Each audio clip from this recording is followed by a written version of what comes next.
अस्सलामु अलैकुम। लो जी, आज बड़ी गर्मा गर्मी हुई है। सुप्रीम कोर्ट जनाब बड़ी गर्मा गर्मी हुई है और उधर लतीफ़ खोसा साहब जनाब वो पेश हुए हैं। तो उन्होंने लतीफ़ खोसा साहब ने बड़े सख्त अल्फाज किए हैं और उनको बड़ा डांट डपट भी पड़ी है काजी फाइज ईसा से।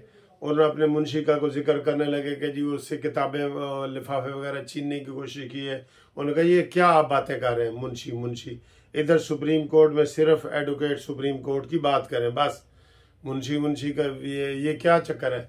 फिर आप कहते हैं जी कागज छीने गए, ये किधर ये छीने गए तो झपटा मारा तो ये वो उसकी अलहदा कार्रवाई करें। यहाँ ऐसा कोई केस नहीं है, कोई ऐसा केस नहीं है। उन्होंने बिल्कुल जनाब अली नप के रखा है, बिल्कुल ऐसे ना सही सही काबू करके रखा है कि जनाब ये ऐसे फ्रिवलेस चीजें लेके आ जाते हो लेवल प्लेइंग फील्ड। किसके कागजात मुस्तरद हुए, सबके तो मंजूर हो गए। वो जी हमारा ये काम नहीं है। उन्होंने जी एप्लीकेशनें दिखाएं। उन्होंने पूछा है उनसे इलेक्शन कमीशन से कि कितनी एप्लीकेशन है। उन्होंने कहा जी हमारे पास 22-23 एप्लीकेशनें आई हैं। तो उनका हमने बिल्कुल वो निकाला है, उनको बताया है। बहरहाल काफ़ी मुंह मारी हुई है और वो खोसा साहब जो है बिल्कुल उनको काजी फायज ईसा साहब ने काफ़ी जो है ना वो गर्म माहौल था। तो मुझे तो ये लग रहा था क्योंकि मैं लाइव देख रहा था कि शायद यहाँ पे कोई बड़ा झगड़ा हो जाएगा, लेकिन कोई बड़ा झगड़ा नहीं हुआ। और फिर जो है ना उनकी डेट पड़ गई है इसमें कौन सी 10 तारीख, ठीक है 10 तारीख, और 10 तारीख ही पड़ी है बल्ले की डेट।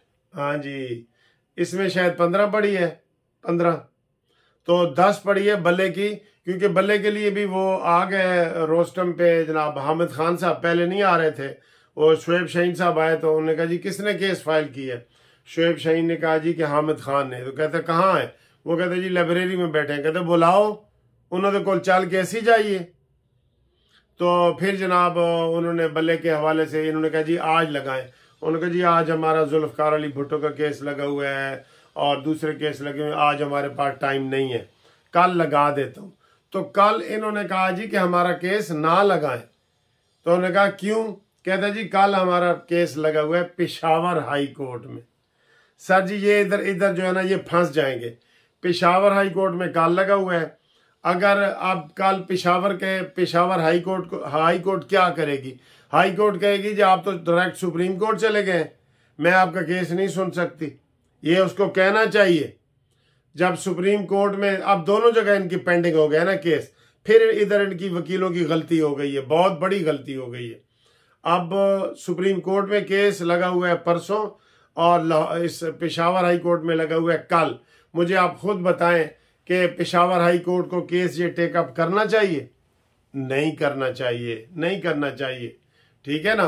और इसके बाद 13 तारीख को उन्होंने कागजात, 12 तारीख लास्ट है, उसमें उन्होंने नॉमिनेशन पेपर वगैरह जमा करवा, जो टिकटें जमा करवानी है पार्टी की वो उसमें होगी।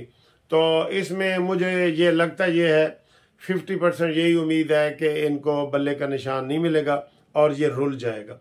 पेशावर हाई कोर्ट कहेगी आप सुप्रीम कोर्ट में गए और सुप्रीम कोर्ट कहेगी कि अभी आपका पेशावर हाई कोर्ट में लगा हुआ है तो आप इधर कैसे आ गए। ये इन्होंने गलती की है।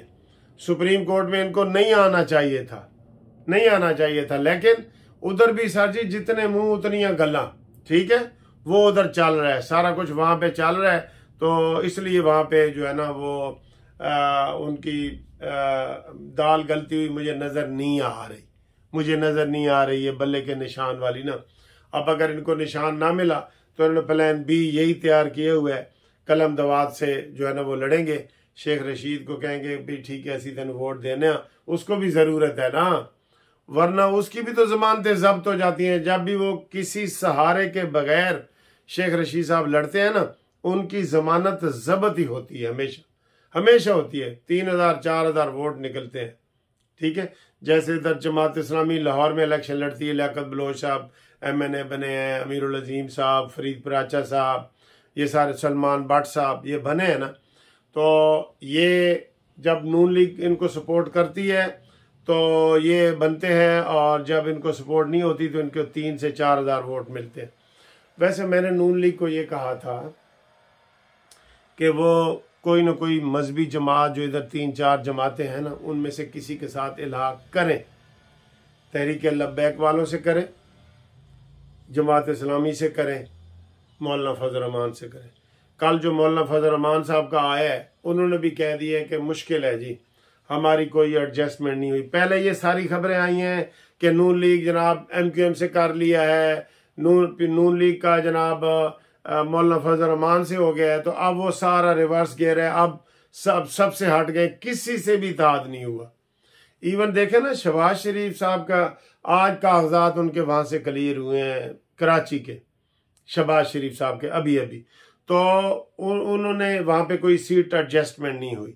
तो मैं ये समझता हूं कि उनकी ये जो प्लानिंग है ना, ये कहीं भी कामयाब नहीं हुई। फिलहाल मौलाना फजल रहमान ने भी तारीफ की है नवाज शरीफ साहब की कि जो उनके खिलाफ केस किए गए थे वो झूठ का पलंदा था। मौलाना साहब ने बड़े डट के बोले नवाज शरीफ के हक में, लेकिन वो उनके जो सीट एडजस्टमेंट वाला मसला है वो नहीं हुआ। अभी नून लीग इस सिलसिले में पीछे है, कंपेन में भी पीछे है, टिकटों में भी पीछे है, आगे एक्टिविटीज में भी पीछे है, इत्तेहाद में भी पीछे है। ठीक है, अभी तो सिंध वाला भी वो खटाई में पड़ता हुआ नजर आ रहा है ना, क्योंकि जाहिर है जब शहबाज शरीफ एक अपने जो पार्टी का सदर है उसको ये सीट नहीं दे रहे है, तो बाकी सीटों पे कैसे इत्तेहाद होगा? इत्तेहाद बनेगा भी नहीं बनेगा, देख लेना। और यही नतीजे यही निकलेंगे अगर इलेक्शन हो गए। और ये जो अफवाहें और ये सारी चल रही हैं अभी भी कि जनाब वो सेक्रेटरी इलेक्शन कमीशन ने इस्तीफा दे दिया है, तो इस मौके पे इस्तीफा क्यों दिया? पहले वो बीमार थे, तो ये सारी बहुत सारी सर्जी चेमगोइयाँ चल रही हैं। ठीक है, और आज तो वैसे पूछ लिया है चीफ जस्टिस पाकिस्तान काजी फायद ईसा ने PTI वालों से कि तुम इलेक्शन लड़ने में सीरियस हो भी सही या नहीं। ठीक है, कागजों में ये बहुत सीरियस है। ठीक, तो नून लीग जो है जो बैठक पे बैठक कर रही थी, उनका भी नतीजा 0 ही निकला है अभी तक कि लोधरा में जी जहांगीर तरीन को टिकट नहीं मिल सका, लाहौर में अलीम खान को नहीं मिल सका, और इनका किसी जगह पे भी फाइनल कोई चीज नहीं हुई। तो जब फाइनल नहीं हुई तो आप इसमें भी देख लें, तो फिर क्या फायदा? अपने भी नहीं फाइनल हुई। अभी आप नहीं बता सकते कि 120 हल्के में कौन लड़ेगा, 121 में, 122 में, किसी का भी फाइनल नहीं है। तो रोजाना वो हमें ये कह देते हैं जी कि आज फाइनल करेंगे। ठीक है, ये वाली सूरत हाल है। तो बाकी जनाब आज मौसम ठीक ठाक है। अभी मैंने जाना है, आज मैंने कोई वकीलों को खाना वाना खिलाना है अपनी बर्थडे का 8 जनवरी का, और गरीबों को भी देग वगैरह खिलानी है, तो वो मैंने इंतज़ामात करने हैं। तो उसके बाद इंशाल्लाह जो अगली वीडियो है वो 2 बजे के बाद आपके गोश गुजार होगी। तब तक कोई निकल आएगा। केस कूस लगे हुए हैं, देखते हैं। हाँ, बड़े अहम केस जो है ना, वो नवाज शरीफ साहब की नाअहली वाला केस, कागजात वाला, और शहबाज का और मरीम का क्लियर हो गया।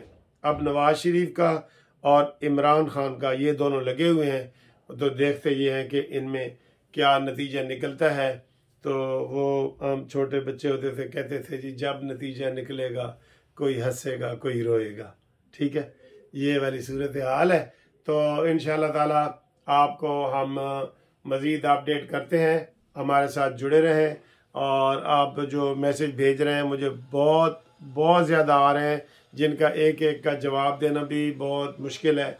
लिहाजा मैं यहाँ पे ही आपको हैप्पी बर्थडे के हवाले से जितने मुझे मैसेज आ रहे हैं ना, सबका शुक्रिया अदा करता हूँ, आई लव यू कहता हूँ। और वो उसे और क्या कहते हैं जनाब, आपका बहुत बहुत धन्यवाद है, यही कह सकता हूँ, क्योंकि पूरी दुनिया से मैसेज आ रहे हैं, तो मैं आपका बहुत शुक्र हूँ। हाँ, व्हाट्सएप के मैसेज का जो जवाब है ना, वो मैं व्हाट्सएप पे देता हूँ 030047255752। यहाँ पे आप राब्ता कायम करेंगे तो आपको आपके मैसेज का जवाब मिल जाएगा व्हाट्सएप पे ना। दूसरे कमेंट्स में मैं जवाब नहीं दे सकता। ठीक है, thank you very much, Allah Hafiz.